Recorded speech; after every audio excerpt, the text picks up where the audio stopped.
And we are back. I just finished the rest of my lunch. Seriously, I needed that. It is a stressful day. It's just going back and forth. And we have so many interesting guests. I've been telling this already a couple of times. I don't know, I think I'm going to IFA like for the last 10 years or so. And there are a bunch of halls where I just went straight through, because it wasn't really interesting for me. I was going after all the latest notebooks, netbooks, tablets, smartphones, and whatnot. But right now, those halls around this kind of home appliances area are becoming so interesting. And this is actually also a reason why we are going to switch into a new office in Taipei, which is connected to an apartment. Because for future videos and for future live streams, we want to make sure that we have a kitchen, and we want to make sure that we have a living room and a bedroom over there that we can just fill up with the latest gadgets that are coming out of these industries. And I'm so happy to have two representatives from Electrolux or AEG over here. That's first of all Vanessa Butani. She's a program manager for connected appliances. Great to see you. And we have Christopher Duncan. He is the vice president of ownership solutions at Electrolux. Nice to meet you. How are you enjoying IFA so far? Great. It is packed, it's busy. It's busy, and it's much bigger than last year. And it is, it's growing. It became the biggest consumer electronics show in the world, right, in terms of visitors. Wow. And there's so much interest for all this hype on smart home, so you know, people are really looking for some hot news. Yeah. It is happening, and it took us a while to get there. I said this a couple of times on the stream. I saw my first kind of connected home, or a vision of a connected home, from Microsoft about 15 years ago. Okay. But now it's just really entering the mainstream market. Yeah. And I think the IFA is a great indicator because it's a public show. So you can really draw your potential customers onto your booth, and you can see how they're going to react to your devices. That's really super interesting to understand how they react, how they experience what we're doing, and to get that feedback. Yeah. And it's really exciting for us too that we're now part of this exciting topic, that it's not just the tablets and the phones like what you were saying. People are actually getting excited about the smart home too. It's all becoming one. It's the big merger of all these industries. And what I really love about this is, for example, yesterday, I've had two programs on the head of the digital division of the Deutsche Bahn. So it's one of the oldest German companies that is out there, that is going through this digital transformation, to see those traditional industries now making this amazing step into a whole new universe. I think this must be quite exciting times for you guys, right, to also kind of experience this. I mean, it's truly amazing, and that's why it's called the Internet of Things, isn't it? I mean, it's just every single thing could be connected in the future. Yeah. So we want to be a part of this. Yeah. And we see, I mean, the growth of the connected home, everyone's getting connected. Like, we're a major part of that. We need to be there too, and we want to, because we see we can do so much more with our appliances connected. But I think also the consumer is expecting that somehow, because they're getting used to a way of life, and we're so much in their everyday life. Yeah. So that's the obvious next step. Yeah. I mean, who doesn't have a smartphone in these days, at least on the Western markets? Who doesn't have a tablet or a PC? Who isn't connected to the internet somehow? And now we're just taking it to each and every part of our lives. Exactly. And of course, the kitchen is also a huge part of our lives, and therefore also the laundry room and the laundry room and the home in general. The home. You know what? It's quite interesting when we take a look at what are the biggest investments that we're making throughout a lifetime. And what are the most personal and most emotionalized investments? It's first of all, it's our home or our apartment, then comes the car.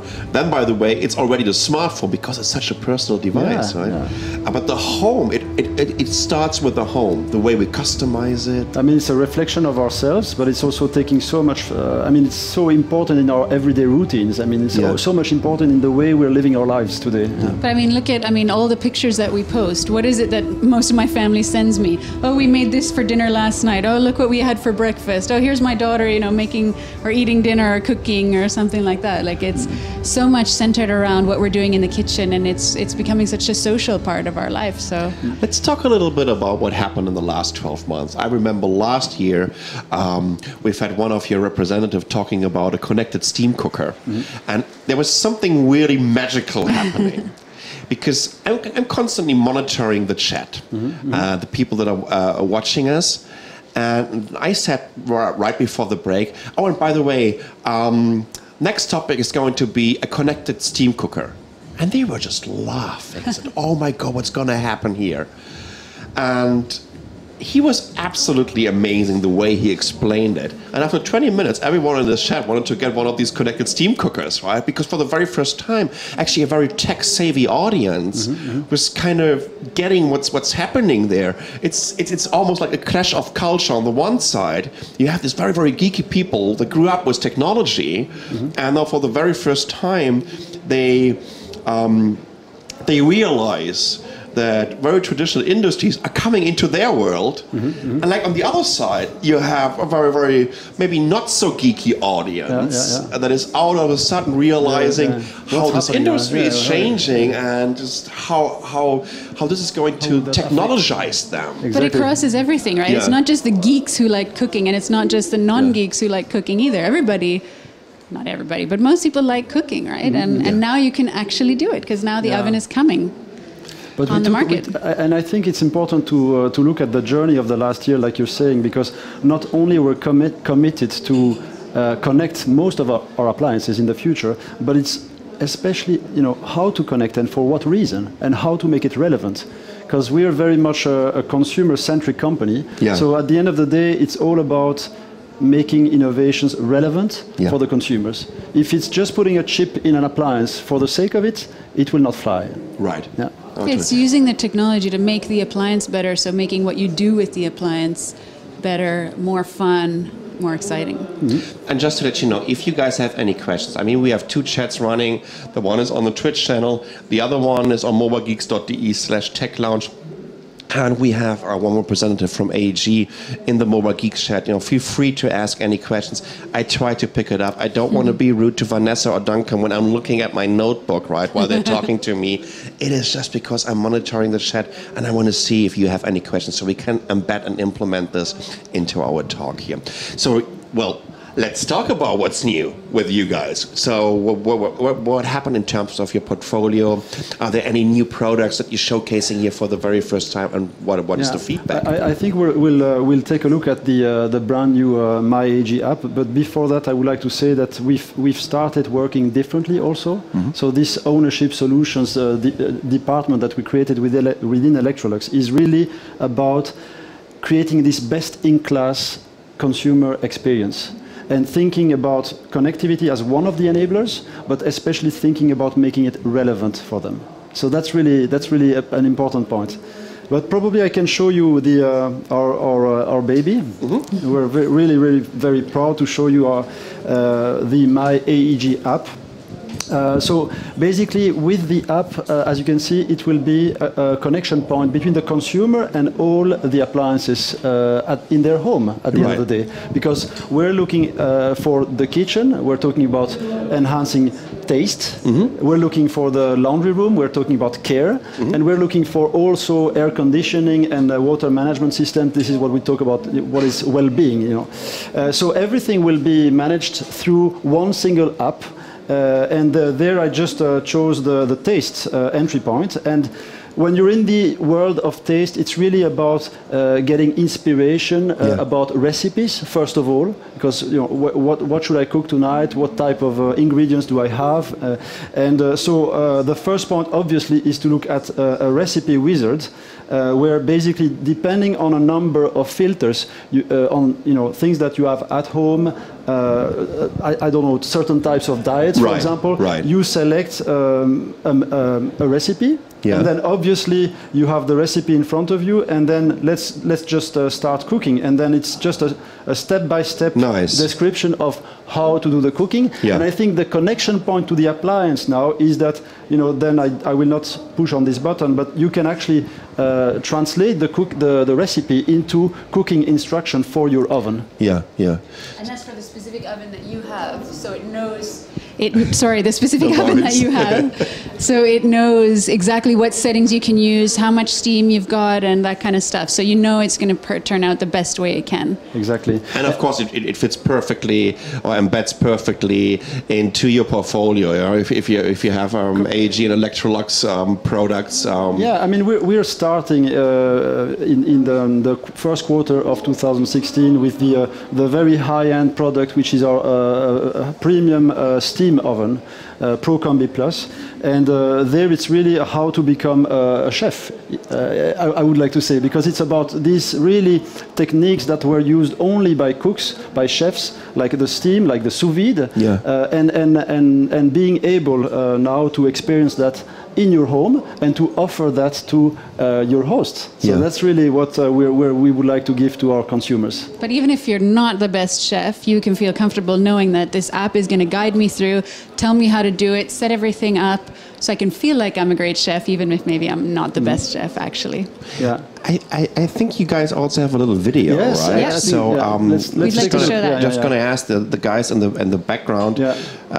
Just to take a closer look at what we can achieve. That would be really cool. We don't have the oven here. No, we're taking a look at your booth here, right? Absolutely. So we also would like to say that it's not only about inspiring with recipes, but we have some great technology here. So what we're showing is you've chosen a recipe, for example, muffins with rhubarb, and you're starting the oven, and there we go. We see our beautiful oven. Start cooking.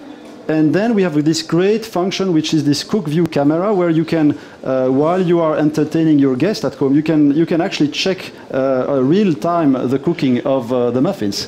So it's really great, because then you can actually check the browning, the final phase of it. So it's really perfect. So we can be sitting here chatting with you, having a glass of wine with our friends, and not worry about what's happening in the oven. I don't have to stand in front of it and social look at cooking TV. Exactly. Exactly. Absolutely. That's really interesting. Obviously, you have also notifications that can come on your mobile or on your tablet, just at the last points in the cooking process. So you're really supported, assisted, I would say, in this exercise. Helping you keep in control, knowing what's going on, and still able to have a fun time with your friends. So.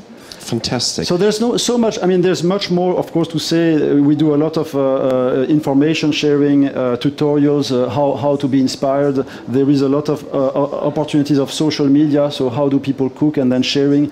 But then probably I can switch over to care, because when you move actually to the laundry, you also want to learn how to enhance your experience. Right. And so again, one click and you're in the care environment. And there, what we're proposing is a care label guide. So, for example, I get always completely lost when it comes to reading the different labels that I have on my clothes, and how to wash them or how to take perfect care of them. And often the labels are extra careful, right? So it's dry clean everything or hand wash everything, and really you don't need to. And that might make somebody say, well, maybe I won't buy that t-shirt or that jacket because I don't want to dry clean everything. Right. Yeah, and here we can help you do it in a better way. Absolutely. I agree with you. And then another function is, for example, the stain guide. So, I'm always wondering, how should I treat such or such stains? Well, now, I have a menu of all the different types of stain and how to remove them in a great way.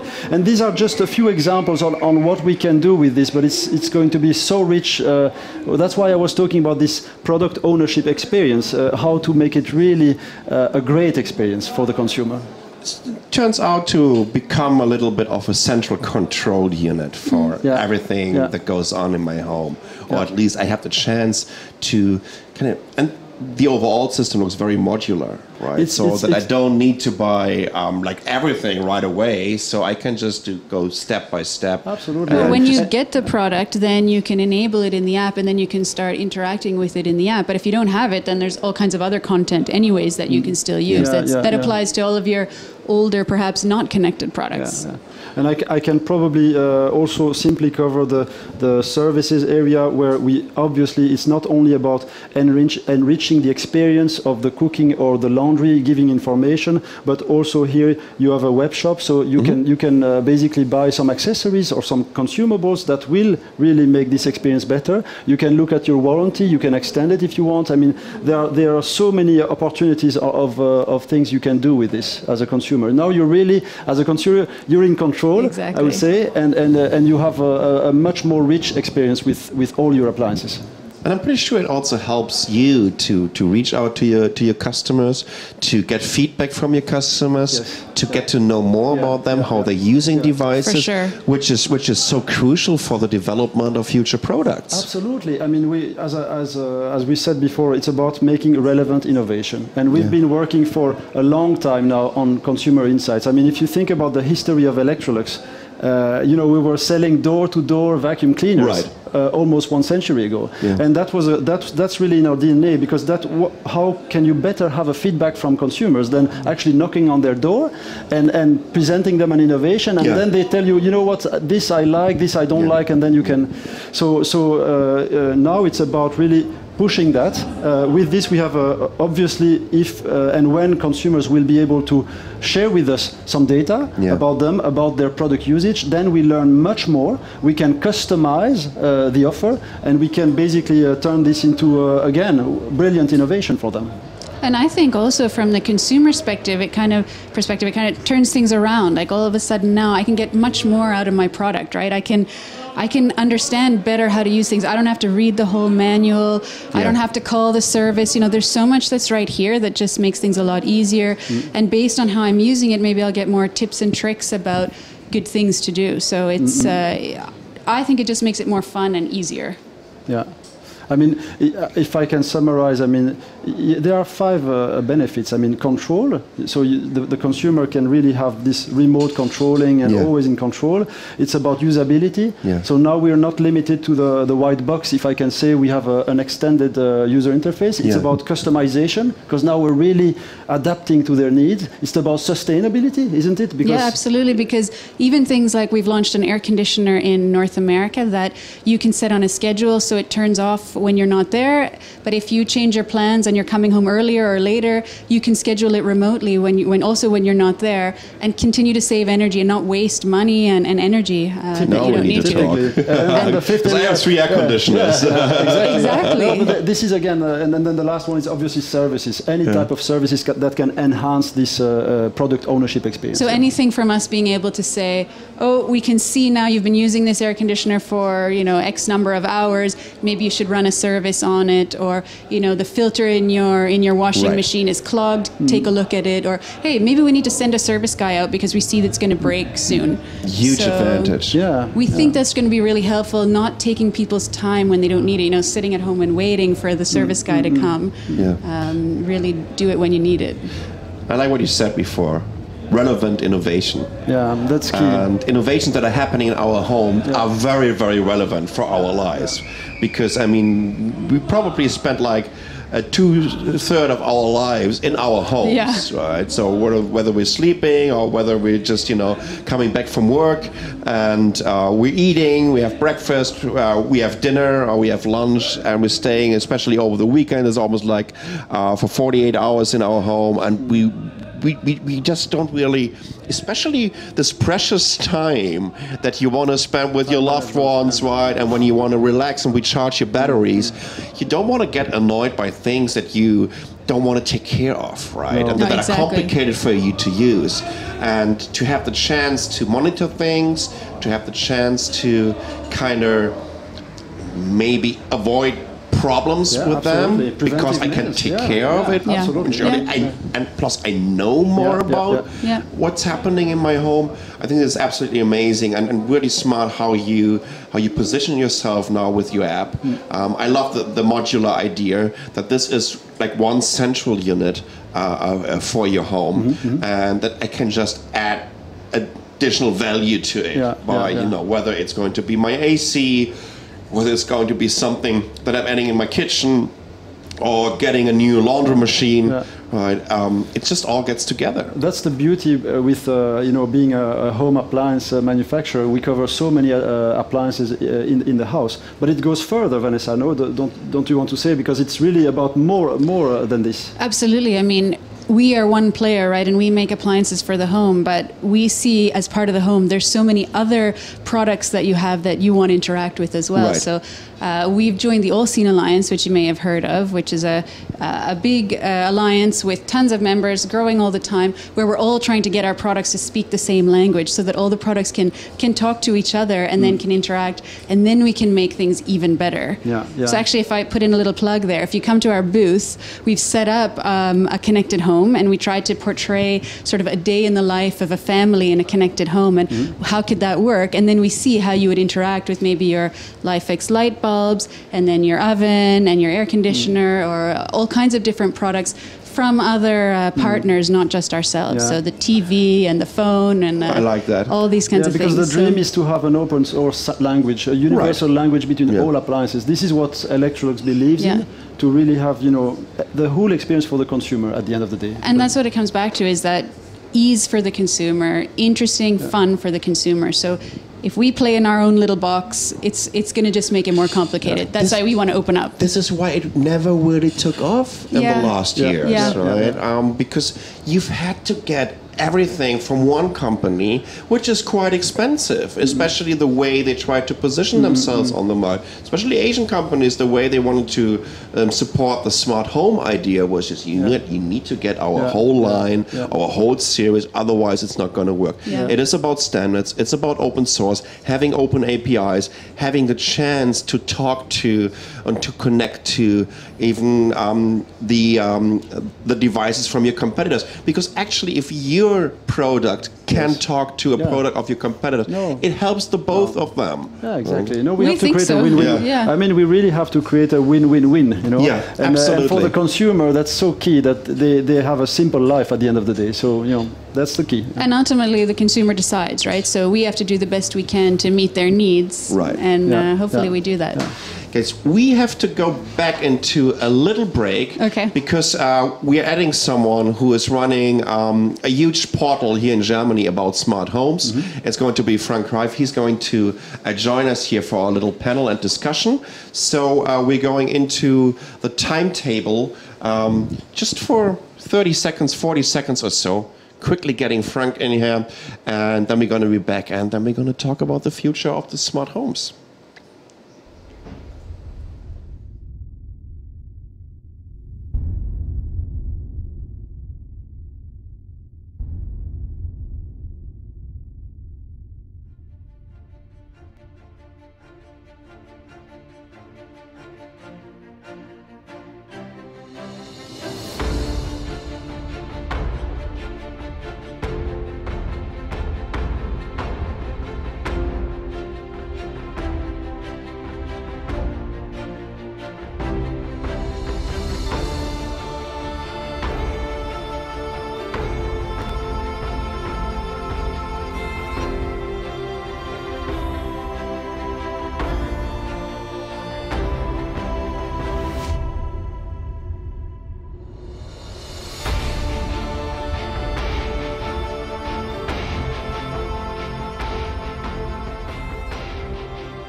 And we're back again.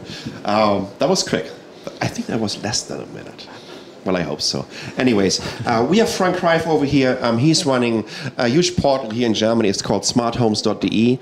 Well, Frank, you're positioned in a really interesting market right now. Yeah, it's not only a portal. We print, we kill trees. And we've been doing this with Smart Homes for 11 years now. Whoa. So we had Smart Homes magazine before there were smartphones, which is interesting to a lot of people. And seeing this show actually is a very interesting point. I think it's kind of a turning point. Because we're seeing more and more interest in connected products, and we're talking about a new level. What we had over the last 20 years, 25 years, were homes that were controlling light and shades and air condition and heating and whatever. And now we're coming to the little tiny devices, the bigger devices. We're coming to a commodity level, which is very interesting. Because it's easier to adapt for people. They don't have to change all the setup. And it gets them interested in connected products and products that have a benefit. You can communicate with them, basically. Right. So I mean, when you walk through IFA, well, I think it started already like in 2012, 2013, right? Where you could slowly see this transformation happening, or at least those traditional companies trying to get their head around what's happening, what kind of digital revolution is happening, even though that smart homes, or the idea of smart homes, actually for visionaries has been around for decades. But now to slowly see that, I just told this to Vanessa and Duncan during our intro. I never really went into these halls that are close to the south end, right? I was just rushing through this. But now I think it's even, I just did a radio interview for a German radio station, and they were asking me, okay, what's interesting? Which halls should our listeners go to? I said, you know what, do the home appliance. You're going to love it, because it's so interesting. This is where disruptive innovation is happening. It is. It is our everyday life, like you said. We're cooking, we're dishwashing, whatever, and this takes more and more time of our day. And so the products get more interesting. And I mean, IFA has changed. It used to be Funkausstellung, and then they put the name to 3 letters. Actually, now it's Funk again, because all those wireless communications going on in washing machines and whatever, it changes everything. And the part with the white goods, as we say, is getting bigger and bigger every year, and it's getting more interesting every year. And that's what you see all over the show floor. I think if I can add, I mean, this is a more traditional type of industry, and we've been a little bit lagging behind, I would say, other areas. And now the people see that we're moving, so I think something is really, truly happening now. I think that's a little bit the vibes I get. It's a kind of evolutionary step. It's like an evolutionary step even for whole societies that are making this transformation into this connected world, and where we finally realize that this is not only limited to our smartphones, right? To add this kind of buzzword smart just to the phone, but to understand that our world is changing, and our world is changing so radically. We've never had anything like it's like way more intense and way more deeply than throughout the years of the industrialization. I would like just to add one point, because when you talk about change, I think this is really the right word. And we are changing in Electrolux to the point we're actually changing organization to meet the new challenges. So it's really to that point. We have to start thinking in a different way from the moment we come with the idea and we actually develop the product. We have to think experience, we have to think connectivity, and this is really, for me, a signal also. Yeah, I mean, what we all learned by smartphones is that you can buy a product and it gets upgraded all the time. You get new possibilities, new functions, new ways of communication. That is happening now with a whole set of products, which is very interesting, which makes products, in my opinion, much more attractive. So I would buy a new dishwasher just because I can upgrade it for whatever reason. Exactly. And plus, for the marketing and sales division, this is amazing. Hey, listen, you're going to buy a product and it's gonna get better over the time. That never ever happened in this industry before. We will be able to update it with the latest software. We are working on this, we're developing, and we're getting feedback from you guys. You are actually sharing information with us that tells us about your usage scenario, the way you are using your specific device, and this helps us to make it better. But again, it's about being relevant, I think. This is what I said before. I mean, obviously the backbone is there. There are so many opportunities, but I think the ones who are able to really create a relevant innovation and not gimmicky, because we see a lot. I think that's also why consumers have seen this with, how will this evolve? Because I see many small little gimmicky things, and now it's about proving to them that we can really use this new technology in a good way, in a relevant way for them. It's improvement. I mean, now I have a dishwasher which has an annoying beep when it's finished. And maybe next year I'm going to have a push notification on my smartphone or on my watch or whatever. And we get all the other industries. We have multi-room audio systems that get upgraded every year, and new streaming services, new functions, even better sound. That's what's going to happen. And the same is happening with the car. If you enter a car like a Tesla, you get sometimes an upgrade message. Yeah, right. Absolutely. Absolutely. If cars would be like houses today, most houses are stupid. All cars would be like a 1980 Golf with manual windows and no central locking system. That's a great analogy, right? I really like that idea. I'm not sure if this is really a story about a smart home, but when I moved to Taiwan, the very first day that I had my own apartment, I saw that there was a microwave oven above the kitchen sink. So I went downstairs into a 7-Eleven and got myself a pot of noodle soup, and I wanted to heat it up in the microwave. And I was just standing in front of them. I put some water in there, standing in front of the microwave. I said, Jesus, I can't read this. I don't know how to control this. So I called my landlord. I said, Cheryl, I just put a pot of noodles into the microwave, and I don't know how to start it. And she was like, which microwave? I said, I mean the microwave oven above the kitchen sink. Well, that's not a microwave oven, that's a dish dryer. I've never seen a dish dryer in my life because of the humidity, right? Of course. I said, oh, wow, I've had no idea. And even this is changing because devices will be in terms of how we gonna use them. I would have just changed the language, right? If there would have been a display, I would have changed the language to English and said, "Hey, I'm sorry, stupid. That's not a microwave. This is a dish dryer." Yeah, absolutely. And this will also help us. The markets are becoming way more international with the latest generation of products. And you could have chosen the voice also, of course, to talk to you. Yes, no, absolutely. I love that idea. Yeah. But I think here it's. I mean, I had an experience recently also with an electric car, and you know that the limited, let's say, autonomy is one of the challenges. So having the connectivity and having always the latest status of the battery is really something that you would expect. So this notification, this real-time information control, it's key, I think. Yeah, absolutely. I agree. And one of the most important points, I mean, you mentioned you didn't have a user interface at that time. And user interface is key to everything we're talking about here. And at the moment, we're in a situation where you have to handle like 4 or 5 different interfaces, apps, whatever. And what you said before, that you're talking to other companies, industries, and whatever. I think people need one seamless experience with their smart home. It might be the radio they turn on, it might be the dishwasher, it might even be the status of their electric car, or the, I don't know, traffic outside. Frank, it's about standards. We need to not only figure out standards in terms of how the back end will look like. You know, what kind of language we're using, what kind of APIs we have, how devices are communicating with each other. But I also think we need to have usability standards. We need to have like in terms of graphical user interfaces and front ends. We need to come up with some standards so that I have the chance to get used to this. That I have the chance, even when I'm switching to the next generation, or I'm switching even to a device from a competitor, that I don't need to reboot everything that I've learned before about these smart devices. And at the end of the day, the overall industry will benefit from this.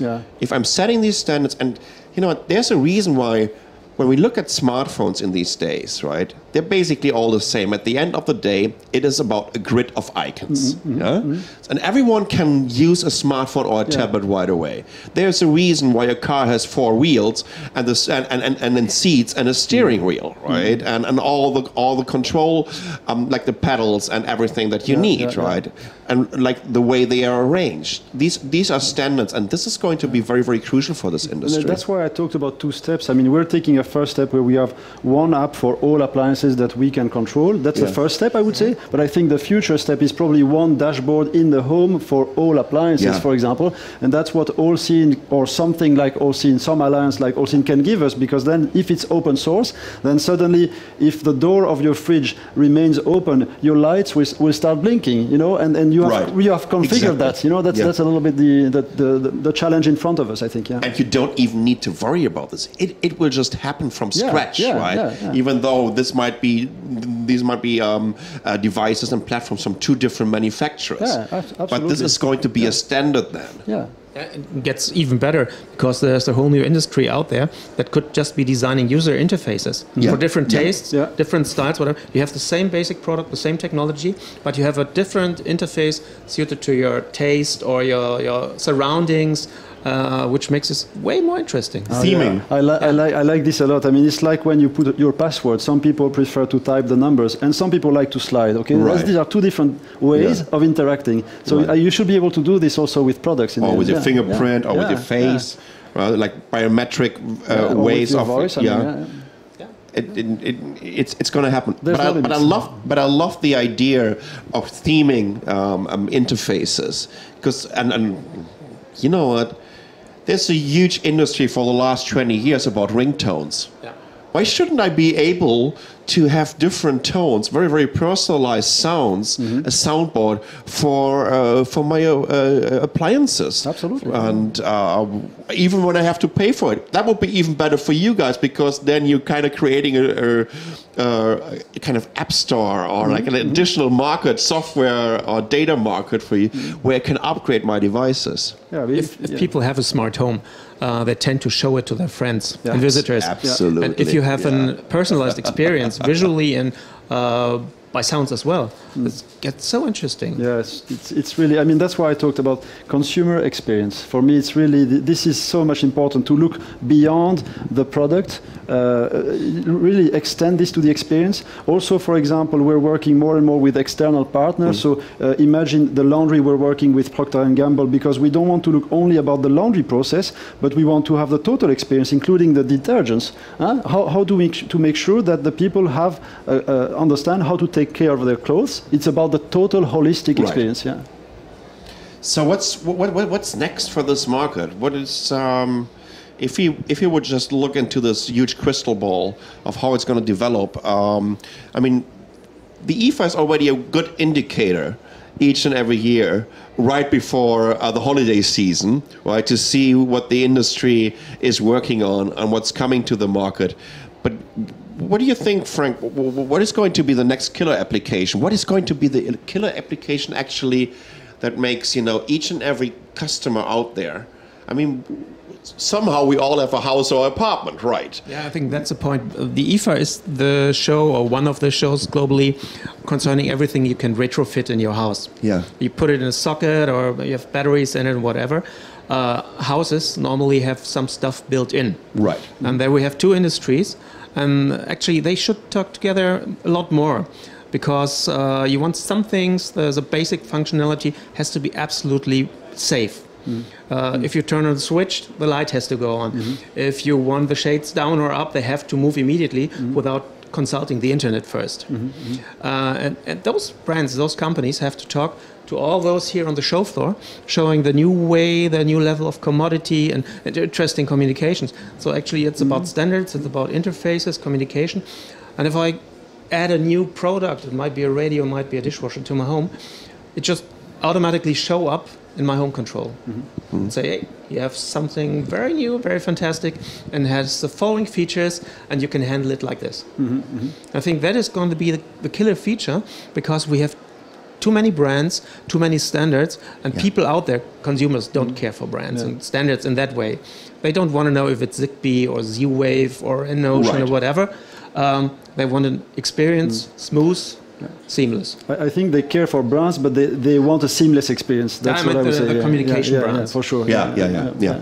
And they don't know about standards anyways. They don't know about the operating system anyways. They just want it to work. They don't want to know. And then, like I said, the seamless experience is very, very important, especially when we're getting these traditional, like connected industries, like the smartphone industry, like the ones with their computers and with their tablets.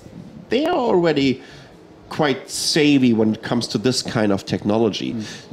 So they're already used to some standards that now might get adopted by an industry that really doesn't have the standards, and which is, in my opinion, important. I think this is about learning from markets and industries and from brands and companies that are using standards, that are working on something some parts of the connected world and already set standards over there, because this is like a waterfalling process that we have right now, from the classic IT markets into those home appliance markets, and the same challenge for the car industry. Yeah.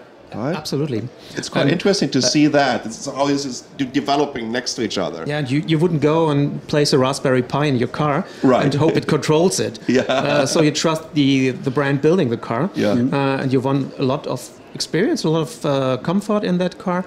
And for example, it's 2015. I still have a washing machine which says error 15. So what happens? I don't have the manual. I go to the internet, I download the manual from somewhere and find out error 15 means something is clogged or whatever. That will change with this. That will change, But isn't this amazing? You're already using a tool, the internet, to solve a problem for a device that is not connected to the internet. This is the most amazing workaround, and this tells you how much potential there is in this industry. It's just about connecting the dots, no? I mean, it's all the enablers are there. It's just connecting the dots now, Guys, seriously, I'm so excited about this, what's about to happen in the future. And once again, whenever I get here over to IFA, the most interesting, this is why we're staying here until Wednesday. So on Tuesday, I'm only doing home appliance. I just, I'm not going to take any video. I just want to walk through the halls for the whole day. I just want to take a look at things, want to experience things, maybe take a picture here and there, so that I can write a nice little wrap up of IFA, and to also get the vibe of this industry and what's happening over here. And once again, this is huge, right? And you're not going to turn back time anymore. No. This is going to change our world so fundamentally. And it's going to, like you said, connecting the dots. And now it's connecting industries and worlds and standards. And at the end of the day, it's connecting to the internet, right? Thank you so much for joining us here. Guys, we're going to go into a break. I'm going to show you a little bit more from the show floor. And I will be back in around 15 minutes at 3 p.m. I wish I could tell you who is going to be next, but here's the thing. This is another problem we need to solve.